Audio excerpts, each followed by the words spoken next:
Hi viewers, welcome to Surekha சமையலறை. இன்றைக்கி நான் வந்திருக்கிறது இவ்வளோ நாள் இது தெரியாமல் போச்சுன்னு நினைக்கிற அளவுக்கு ரொம்பவே புதுசான ரொம்ப யூஸ்ஃபுல்லான 10 கிச்சன் டிப்ஸோடு தான். ஸ்கிப் பண்ணாமல் இந்த வீடியோ முழுசாக பாருங்கள். டிப் நம்பர் 1 என்னன்னு பார்த்தீங்கன்னா, முருங்கைக்கீரை ரொம்பவே ஹெல்த்தியானது. ஆனால் நம்ம அதை சுத்தம் பண்ணுற கஷ்டப்பட்டுட்டு அடிக்கடி சமைக்க மாட்டோம். அதுக்கு ஒரு சுலபமான வழி, இந்த மாதிரி ஸ்ட்ரெயினர் இருக்கு இல்லையா, அதில் இந்த ஓட்டை வழியாக இந்த தண்டை விட்டு அடியை இழுத்தோம்னா நமக்கு இலை மட்டும் தனியாக கிடைக்கும். இது ரொம்ப சுலபமாக நம்மளால் சுத்தம் பண்ணி எடுத்துட முடியும். ஸோ இந்த மாதிரி ஸ்ட்ரெயினர் இல்லாதவங்க நம்மளோட வீட்டில் எல்லார் வீட்லேயும் இருக்கிற இந்த கரண்டி யூஸ் பண்ணி கூட நீங்கள் க்ளீன் பண்ணலாம். மறக்காமல் இதை ட்ரை பண்ணி பாருங்கள். டிப் நம்பர் 2 என்னென்னு பார்த்தீங்கன்னா, வாழைப்பழம் நம்ம வீட்டில் நிறையா வாங்கி வச்சிட்டோம்னா சீக்கிரமாகவே அது பழுத்து கருப்பாயிடும். ஸோ இப்போ இது ஒரு வாரம் ஆன பழம் பாருங்கள், தண்டு மட்டும்தான் கருத்துருக்கு. அதுக்கு எப்போதுமே இந்த தண்டு பகுதி மேலே இருக்க மாதிரி தான் பழத்தை ஸ்டோர் பண்ணி வைக்கணும். அதோட அலுமினியம் ஃபாயில் இருந்தால் அந்த தண்டை இந்த மாதிரி காம்பு பகுதியை இந்த மாதிரி நல்லா கவர் பண்ணி வைக்கிறதுனால பழம் ரொம்ப நாளைக்கு கருப்பு ஆகாமல் இருக்கும். ட்ரை பண்ணி பாருங்கள். டிப் நம்பர் 3, நம்ம வீட்டில் முட்டை ஸ்டோர் பண்ணி வைக்குவோம்ல, அப்போது அதோட கூர்மையான பகுதி எப்போதுமே கீழே இருக்க மாதிரி வைக்கணும். அப்படி வைக்கிறதுனால முட்டை ரொம்ப நாளைக்கு அழுகி போகாமல் நமக்கு இருக்கும். இது ஃப்ரிட்ஜில் வச்சாலும் சரி, வெளியே வச்சாலும் சரி, அந்த கூர்மையான பகுதி அடியில் இருக்க மாதிரி ஸ்டோர் பண்ணி வைங்க. டிப் நம்பர் 4, நம்ம வீட்டில் பால் பாத்திரம் லாஸ்ட்டில் நம்ம பால் தீர்ந்த பிறகு அப்படியே அந்த ஆடையெல்லாம் அதோட தங்கி இருக்கும். அதை அப்படியே நம்ம கழுவ போட்டுருவோம். அதில் நம்ம என்ன பண்ணலான்னா, சப்பாத்திக்கு மாவு பிசைகிறத அதே பாத்திரத்தில் நம்ம பிசையும் போது மாவு ரொம்ப சாஃப்டாக, சப்பாத்தி நல்லா டேஸ்ட்டாகவும் இருக்கும். ஸோ ட்ரை பண்ணி பாருங்கள்.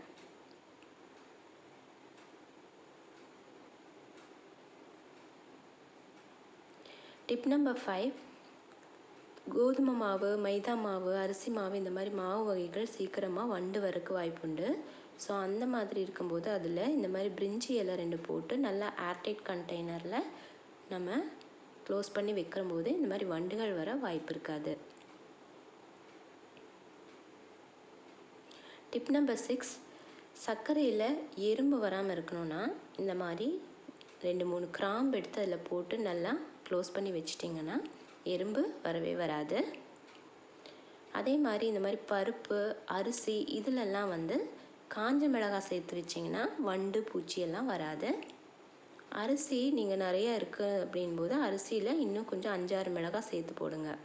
டிப் நம்பர் 7, தேங்காவை எப்படி ஸ்டோர் பண்ணுறதுன்னு பார்க்கலாம். நம்ம மொத்தமாக ஒரு 5-6 தேங்காய்லாம் வாங்கி வச்சுட்டு அப்புறமா 2-3 நாள்லேயே ஒன்று நீங்கள் உடச்சி பார்த்தீங்கன்னா அழுகி இருக்கும். ஸோ எப்போதுமே தேங்காவை ஸ்டோர் பண்ணும்போது எங்கே நம்ம ஸ்டோர் பண்ணி வச்சாலுமே இந்த தேங்காய் கண் இருக்கு இல்லையா, அது மேலே இருக்க மாதிரி இப்படி நிறுத்தி வைக்கணும். ஸோ இந்த மாதிரி வைக்கும்போது தேங்காய் தண்ணி அந்த தேங்காய் கண்ணில் படாமல் இருந்தால் தான் தேங்காய் ரொம்ப நாளைக்கு அழுகாமல் இருக்கும். ஸோ இதை ட்ரை பண்ணுங்கள். அப்படி இல்லைன்னா நம்ம மொத்தமாக இந்த தேங்காவை இந்த மாதிரி சில்லாக எடுத்து, அப்படி இல்லை உங்களுக்கு துருவுறது ஈஸின்னா துருவி எடுத்துக்கோங்க. எனக்கு இது ஈஸியாக இருக்கனால இப்படி நான் தேங்காய் சில்லு எடுத்துக்கிறேன். இந்த மாதிரி மொத்தமாக எல்லா தேங்காவையுமே எடுத்துட்டு நம்ம 10-20 நாளைக்கு மேலே இதை நம்ம ஸ்டோர் பண்ணி வச்சுக்க முடியும். பாருங்கள், இந்த மாதிரி கண்டெய்னரில், அப்படி இல்லைன்னா ஒரு பிளாஸ்டிக் கவரில் போட்டு நல்லா சுற்றி ஃப்ரீசரில் வச்சிங்கன்னா தேவைப்படும் போது மட்டும் நம்ம கொஞ்சமாக எடுத்துகிட்டு யூஸ் பண்ணலாம். 20 நாளைக்கு மேலே நமக்கு தேங்காய் கெடாமல் நல்லாவே இருக்கும். இன்னொன்று, இப்போ இந்த தேங்காயில் அடியில் இருக்க இந்த கருப்பு தோல் சில பேர் வேண்டான்னு நினைப்போம். இப்போது இதுலேருந்து இதை எடுக்கிறது ரொம்பவே கஷ்டமாக இருக்கும். பாருங்கள், நான் எடுத்து காட்டுறேன், வரவே வராது, ரொம்ப ஹார்டாக இருக்கும். அதே சமயம் இப்போ எடுக்கும்போது தேங்காயும் சேர்ந்து வரும், டைமும் நமக்கு வேஸ்ட்டு. அதே நம்ம ஃப்ரீசரில் வச்ச பிறகு எடுத்து யூஸ் பண்ணும்போது அது ஈஸியாக வரும். நான் உங்களுக்கு காட்டுறேன். இப்போது இது ஃப்ரீசர்லேருந்து எடுத்த தேங்காய் ரொம்ப ஐஸ் கட்டி ஃப்ரீஸ் ஆகிருக்கு. இதில் நான் தண்ணி ஊற்றி ஒரு 5 நிமிஷத்துக்கு விட்டுடுறேன். ஸோ ஒரு 5 நிமிஷத்தில் தேங்காய் பாருங்கள் நல்லா சாஃப்டாக இருக்கும். இப்போது இது பின்னாடி இருக்க அந்த உங்களுக்கு வேணும்னா அதோடு போட்டுக்கலாம். வேண்டாம் இதை ரிமூவ் பண்ணணும்னு நினச்சிங்கன்னா ஈஸியாக அந்த தோல் மட்டும் வந்துடும். தேங்காய் எதுவுமே வேஸ்ட் ஆகாது. அந்த மேல் தோல் மட்டும் நமக்கு ஈஸியாக வந்துடும். பாருங்கள் எவ்வளோ ஈஸியாக வருதுன்னு சொல்லிட்டு. ஸோ இப்போ இந்த தேங்காய் நம்ம யூஸ் பண்ணிக்கலாம். உங்களுக்கு தேங்காய் துருவலாக வேணும்னா மிக்சியில் போட்டு ஒரு சுற்றுனீங்கன்னா தேங்காய் துருவலாகவும் கிடச்சிடும்.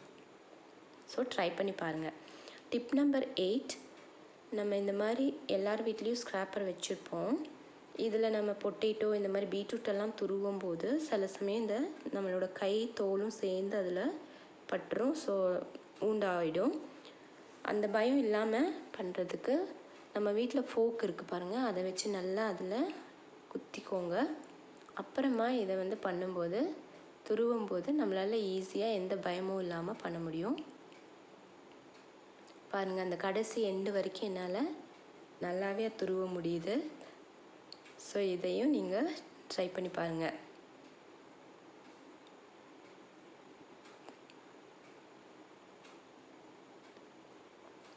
டிப் நம்பர் 9, இப்போது குழந்தைங்க ஸ்கூலுக்கு போக ஆரம்பித்தா நம்ம ஹஸ்பண்ட் ஆஃபீஸ் போவாங்க. காலையில் அந்த சமைக்கிறது வந்து ரொம்பவே சேலஞ்சிங்காக இருக்கும். ஸோ ஒரே டயத்தில் எப்படி 2-3 ஐட்டம் ஒன்றா வந்து குக் பண்ணுறதுன்னு சொல்லி பார்க்கலாம். இப்போது நான் 5 லிட்டர் குக்கர் எடுத்திருக்கேன். குக்கர் செப்பரேட்டர்னு சொல்லி கடையில் விற்குது. அது இருக்கிறவங்க யூஸ் பண்ணிக்கோங்க. இல்லாதவங்க வீட்டில் இருக்கிற பாத்திரத்தை வச்சு எப்படி பண்ணணும்னு காட்டுறேன். ஸோ இப்போ குக்கரில் நான் அடியில் கொஞ்சமாக தண்ணி விட்டுட்டு இன்றைக்கி நான் அரிசி வைக்கிறேன். நீங்கள் எது வேணாலும் நீங்கள் உங்கள் விருப்பப்படி பருப்பு காய்கறி எது வேணாலும் சேர்த்துக்கலாம். நான் இன்றைக்கி கொஞ்சமாக இதில் அரிசி சேர்த்துக்கிறேன். ஸோ இந்த பாத்திரத்தில் இது கரெக்டாக இருக்கும் இந்த சாதம். அதனால் இதில் நான் எடுத்திருக்கேன். அதுக்கு தேவையான தண்ணி ஊற்றிட்டேன்.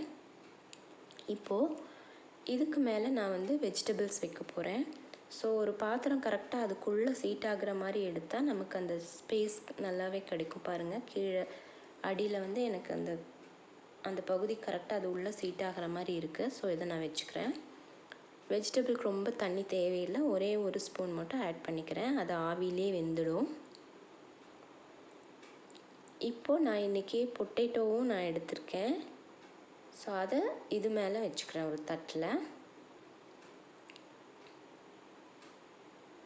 பாருங்கள் நம்மளோட குக்கர் ஹைட்டுக்கு தகுந்த மாதிரி நம்ம வீட்டில் இருக்க பாத்திரத்தை வச்சே நம்ம செட் பண்ணிக்கணும். ஸோ இப்போ எனக்கு இது கரெக்டாக இருக்குது. இப்போ இந்த கிழங்குக்கு கொஞ்சமாக அதில் தண்ணி ஊற்றுக்கிறேன்.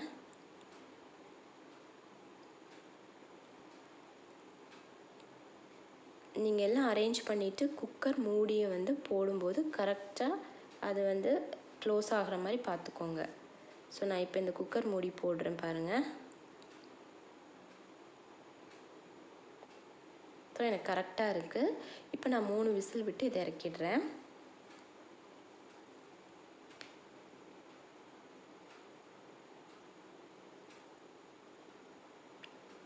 இப்போ பார்க்கலாம், விசில் வந்துச்சு பாருங்கள், எல்லாம் வெந்திருக்கு. நான் இப்போ உங்களுக்கு காட்டுறதுக்காக சூடோடவே எல்லாம் எடுத்து காட்டுறேன். ரொம்ப கேர்ஃபுல்லாக எடுக்கும்போது. இப்போ பாருங்கள் கிழங்கு வெந்துருச்சு. கூடவே நம்மளோட வெஜிடபிள், நம்மளோட சாதம் எல்லாம் ஒரே நேரத்தில் நமக்கு ரெடி ஆயிடுச்சு. நீங்கள் பருப்பு என்ன உங்களுக்கு விருப்பமோ இதே மாதிரி செட் பண்ணி ஒரே நேரத்தில் 3-4 ஐட்டம்ஸ் உங்களால் பண்ண முடியும். டிப் நம்பர் 10, நம்ம வீட்டில் மிக்ஸி ஜார் சில சமயம் அந்த பிளேடு வந்து ரொம்பவே வந்து ஷார்ப் இல்லாமல் இருக்கும். ஸோ அதை ஷார்ப்பன் பண்ணுறதுக்கு கல் உப்பு ஒரு 4-5 ஸ்பூன் அதில் சேர்த்து நல்லா ஒரு 2 நிமிஷத்துக்கு ஓட விடுங்க. இந்த மாதிரி பண்ணுறதுனால நல்லாவே ஷார்ப்பாகிடும் அந்த பிளேட். இந்த உப்பு நீங்கள் வேஸ்ட் பண்ணாமல் சால்ட்டாக யூஸ் பண்ணிக்கலாம். ஸோ இன்றைக்கி நான் சொன்ன 10 டிப்ஸில் ஏதாவது ஒன்றாவது உங்களுக்கு கண்டிப்பாக யூஸ்ஃபுல்லாக இருக்கும்னு நினைக்கிறேன். இந்த வீடியோ உங்களுக்கு பிடிச்சிருந்ததுன்னா இந்த சேனலை சப்ஸ்கிரைப் பண்ணுங்கள், ஷேர் பண்ணுங்கள், லைக் பண்ணுங்கள். மறக்காமல் உங்கள் கமெண்ட்ஸ் எனக்கு சொல்லுங்கள். உங்களுக்கு ஏதாவது இந்த மாதிரி டிப்ஸ் தெரிஞ்சதுன்னா கமெண்ட் பாக்ஸில் ஷேர் பண்ணுங்கள். நானும் அதை ட்ரை பண்ணி பார்க்குறேன். இன்னொரு நல்ல வீடியோவில் உங்களை வந்து மீட் பண்ணுறேன். அது வரைக்கும் பாய்.